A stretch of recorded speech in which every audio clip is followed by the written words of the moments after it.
A Lightbringer asks, how do I move from a survival-based persona to one that thrives and finds happiness, or at least peace? Lakshmi, goddess of wealth and prosperity, and Fortuna, goddess of fortune and abundance, answer. This is one of the great conundrums of your world, for you have received much false teaching over thousands of years and many earth lives. These would have you either fear money or stand back from receiving it easily, whether due to feelings of worthiness, a lack of consciousness, or a distaste for money in general.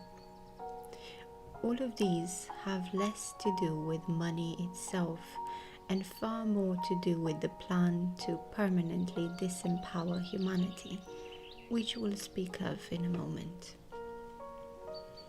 Varying forms of fulfillment are required in order for a person to truly thrive.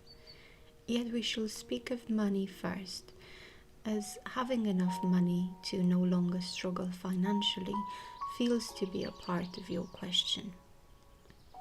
First, understand that in order to thrive, even when circumstances appear grim, you need only be thankful for your place in life.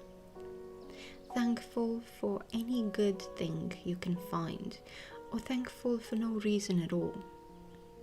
That offers a great moment of healing and release from the many false teachings about abundance and about life. Thankfulness and a genuine feeling of appreciation and acceptance for any situation also offers a kind of empowerment that relatively few, particularly in the wealthier parts of the world, will allow themselves. You are too used to never feeling satisfied. Much of the Western world lives in a state of constant restlessness, impatience, and dissatisfaction, so that when something difficult occurs, you are all the more disturbed by it. You speak of changing your persona and finding happiness, or at least peace.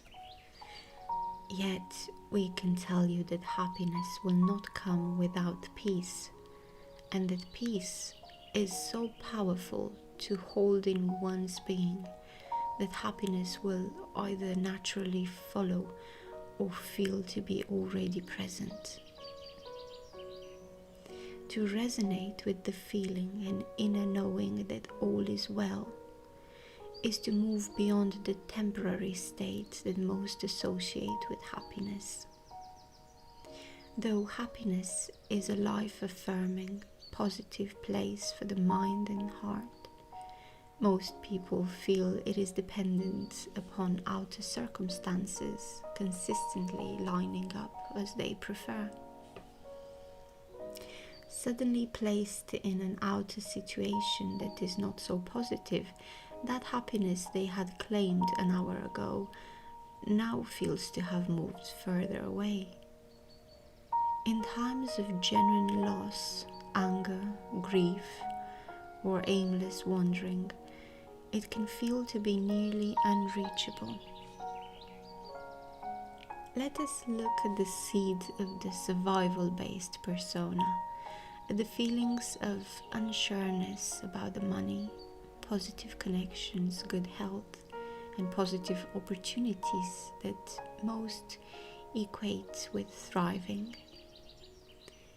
What would be required for you to truly thrive in life in all those areas?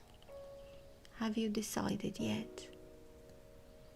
For some, it would mean having the financial income to ensure that all bills are paid quickly and easily, and that all necessary items, as well as a few that were simply for fun or comfort, were likewise easily obtained.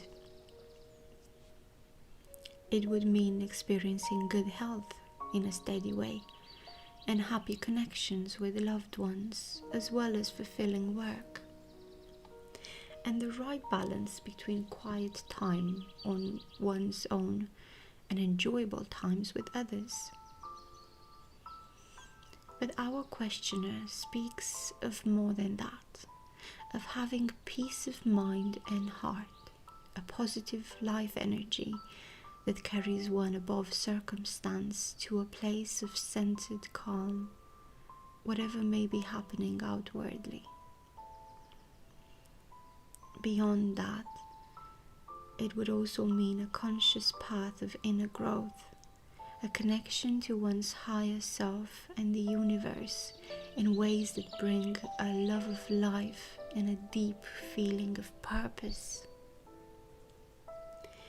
All of this based on knowing that you are loved. For others, these things would be happily accepted, yet never be enough.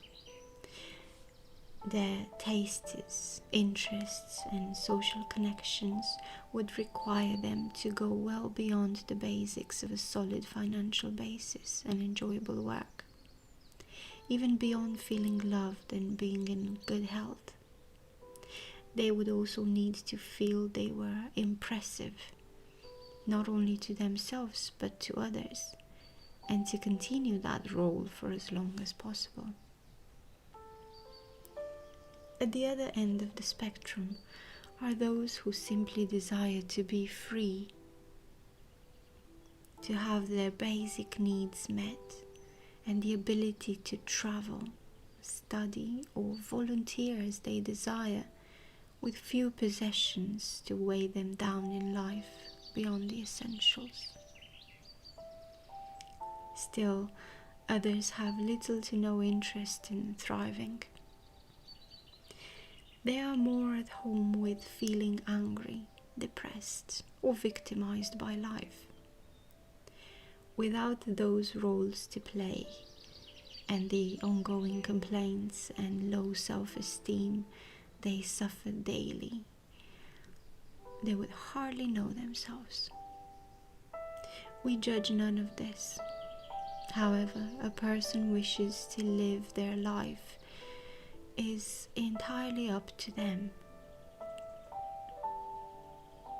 Yet we grieve that it is only the minority of human beings who are consistently making conscious choices and viewing themselves as the creators of their own life. Most are simply answering to the reflexive, automatic demands of their subconscious heart-mind. The human subconscious has been powerfully manipulated and controlled for many centuries. In modern times, chiefly by the modern media. Yet for thousands of years before that, equally strict training from religion, patriarchal family and social structures, governments, and both formal and informal education sought to control human consciousness. The old matrix of etheric technology surrounding the planet, so as to control human thought and behavior, was long a source of lower vibrational experience. Its effects are waning now, increasingly losing their power. One's lineage is also a powerful influence, more powerful than most will realize. Families have often followed the same pattern of loss or gain regarding money, health, love, and other basics of human life for centuries. It is not unusual to have within one's DNA a form of dark training or orientation that amounts to a curse upon any of these areas in life. Actual curses put upon a person and their descendants, as well as oaths taken by them, including old religious, spiritual, marital, or personal vows and commitments, can also powerfully affect the quality of one's experience in any area of life that these decrees pertain to. Few understand this. Full of modern phrases about releasing dense beliefs, they are convinced that by using affirmations daily and thinking positively, their life will move ahead with ease. And indeed, these methods can be very helpful, and we do not discourage anyone from using them, for they hold their own magic, one might say. They direct your focus, intent, and expectations to what you fully desire, and the universe responds. Yet, there is more to the story, dear ones. You are only just now beginning to realize on a more conscious level how deep the human psyche reaches and how far. The subconscious and your higher mind extend centuries backward or forward. They do not live on a linear timeline as your everyday conscious mind does. They remember well your past lives, and by the power of your soul, they can even tap into the experiences of your future lives. The pain of past life experiences alone answers a great deal as to why happiness and peace elude so many, often for most of their life. They are unaware of the depth of healing that would need to occur in order for them to revert to being their true, whole, joyful selves. And so, on the road to thriving, anyone will find obstacles, many of them hidden deep in the spirit and subconscious. If you feel this means the cards are stacked against us, we would agree. And so, this leaves you wondering, how do I improve my lot when so much is already decided by the density in my subconscious human history and the prevailing energies of a corrupt system? We agree that this is indeed a great journey to walk. Yet there is a way forward. First, you must ask yourself what it means for you to thrive, the main components of that, and the signs that you are thriving after so long of simply surviving.